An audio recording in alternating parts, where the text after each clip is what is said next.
Good morning to all of you. Welcome to Legal Matters by Sai Babu Sunkara.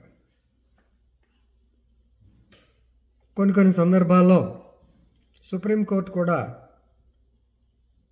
ఆలోచన విధానంలో కొంచెం wisdom thinking ఉంటుంది. ఆ wisdom thinking వల్లే కొంతమందికి న్యాయం కూడా జరిగేటువంటి సంఘటనలు జరుగుతూ ఉంటాయి. ఈ కేసులో ఈ వీడియోలో చెప్పేది విచిత్రమైన కేసు. ఒక ఆయన మర్డర్ కేసులో ముద్దాయి పెరోల్ మీద బయటికి వెళ్ళాడు. తిరిగి రావడంలో లేట్ అయింది. అతని మీద నీ మీద నమ్మకంతో పంపించాం, తిరిగి నువ్వు లేట్ అయింది కాబట్టి ఒక యాక్ట్ మీద కేసు పెట్టారు.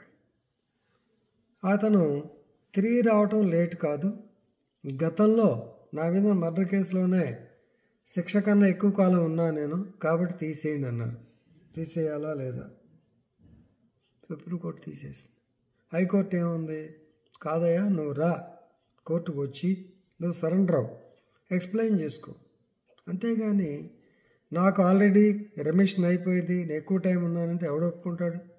You have to file a plea petition లేకుండా అని చెప్పి హైకోర్టు అంటే సుప్రీంకోర్టు వారు సర్లేవయ్యా వాడు ఆల్రెడీ చాలా రోజు నుంచి ఉన్నాడు ఇక్కడ, already he was incarcerated for more than 10 months unnecessarily, వదిలేయమన్నారు.